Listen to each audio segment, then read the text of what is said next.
Hola, ¿cómo están mis amigos? Bienvenidos a una nueva edición de nuestro querido programa, compartiendo aquí en nuestros estudios centrales, gracias a la gente de D&T Radio, aquí en la 92.5 en la ciudad capital de la provincia de La Pampa y también en la 92.9 en el norte de la provincia, ¿no? Y con una vasta región que nos reciben por streaming y también a nuestra querida casa madre, hacia la querida televisión pública, Canal 3, también a Flow, a Canal 6, que nos repiten en diferentes plataformas. Ustedes también nos pueden recibir a través de redes sociales, en Facebook y en YouTube e Instagram. Allí tienen el recordatorio de cada uno, ¿no? Con las formas de contactarse. Aprovechen poder contactarse con nosotros y pedir lo que ustedes crean conveniente. Estamos con el licenciado Cristian Varela, lo saludamos. Cristian, bienvenido, muchas gracias por acompañarnos, por acudir a este llamado.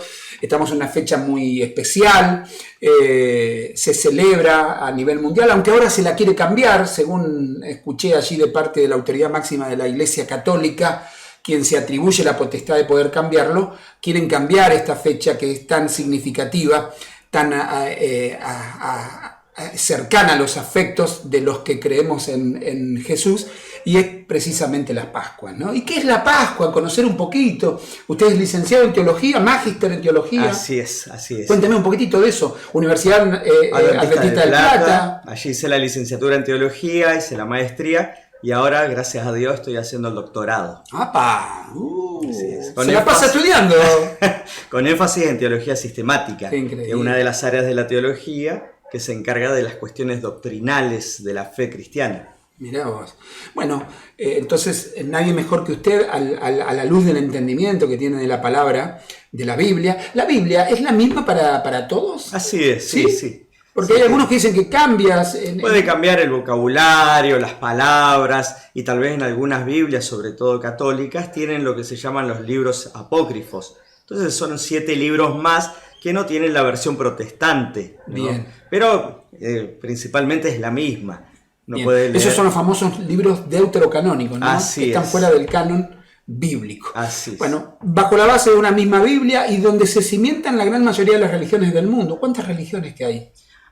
Principalmente son 6, ¿no? Bien. Son 6 que nosotros los cristianos somos una: musulmanes, hinduistas, budistas, shintoístas, también pueden entrar taoístas, ¿no? Que más que nada es un estilo de vida, no es tanto una religión.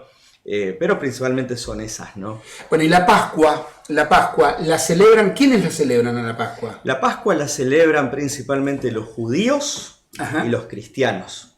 Obvio que con diferentes fechas, diferentes motivaciones, ¿no? Pero tenemos que tener en cuenta que la Pascua se origina en la fe hebrea. Se origina principalmente en un momento histórico central para el pueblo de Dios, para el Israel, ¿no? En la cual se encontraban cautivos, prisioneros, esclavos bajo el imperio egipcio. Y es por eso que en ese contexto de liberación el Señor establece un ritual. Ajá. Un ritual que es fundamental.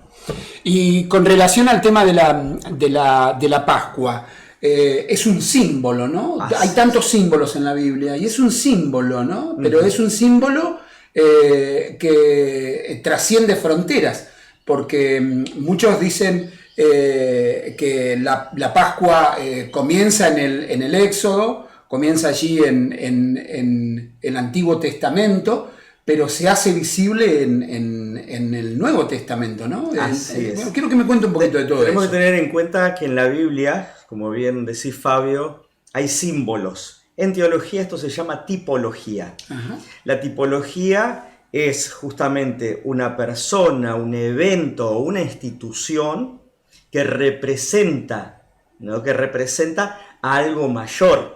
Y por eso encontramos en la Biblia varias personas. Por ejemplo, el rey David podría ser una tipología de Jesús, ¿no? Por eso se lo llama el hijo de David, aparte de su dinastía mesiánica y la promesa de Dios sobre David y el futuro Mesías. Pero la Pascua es una tipología de algo, de un evento superior, cósmico, mayor, ¿no? Y por eso la Pascua hebrea, la Pascua que se festejó por primera vez cuando el pueblo de Dios sale de Egipto, representa. ¿Por qué? Porque hay varios no es que se toma cualquier evento, cualquier persona, sino que hay ciertas pautas, ciertas similitudes y sobre todo la interpretación que después le da el Nuevo Testamento, que vamos a hablar seguramente de eso. Pero la Pascua hebrea tenemos que ubicarla en este contexto, liberación. ¿Sabía, Fabio, que la palabra Pascua significa pasar de largo? Mira. No viene de la palabra Pascua en nuestro idioma, se remonta a una palabra griega, Sí. que es Pasjá, que a su vez se remonta de la palabra hebrea, que es Peshá. El Pesaj, ¿no? Entonces el Pesaj es justamente la palabra que significa pasar de largo. ¿Por qué? Porque en las plagas, ¿te acordás de las plagas? Sí. Y tal vez los que nos están escuchando, siempre recordamos las 10 plagas. Sí. Donde Dios se manifiesta y le revela a su pueblo y al pueblo egipcio que Él es el verdadero Dios. ¿Vos sabías, Fabio, que cada plaga representa un ataque personal a los dioses egipcios? No. Cada una de las plagas tiene una razón de ser y ataca a uno de los dioses. Y el dios principal, que fue la frutilla del postre y lo dejó para el último, es el faraón. Claro. Porque el faraón era, según él, el hijo del Dios. El representante de Dios. Así es, y era el Dios encarnado, ¿no? Y por eso es que ¿a quién ataca? Al primogénito, al sucesor del Dios de Faraón. Sí, del Dios en la tierra. Así es. Del que se decía llamar Dios en la tierra. Así es. Qué ostentación, ¿no? Y por eso es que Dios en ese momento, en la última plaga, dice: voy a exterminar a todos los primogénitos, excepto a aquellos que hagan algo. Y tenían que hacer un símbolo de fe. Un símbolo de fe. Así es. Porque el practicarlo, aunque no lo puedas entender, te liberaba de la muerte. Ajá, entonces. Y la Pesaj, yo la tenía relacionada con el tema del simbolismo de la liberación del pecado. ¿Tiene que ver con eso? Sí, tiene que ver, porque después Pablo principalmente nos dice que Cristo es nuestra Pascua. Eso es hermoso, ¿no? Ahí está. Cristo es esperanzador. Sí, totalmente. Y ni hablar cuando vemos esto de la tipología, cuando vemos qué representa, ¿no?, en el Antiguo Testamento y en esta Pascua que estamos hablando hebrea, que es donde esa noche, la noche de la liberación, que era el día 14 del primer mes hebreo, iba a pasar un ángel destructor.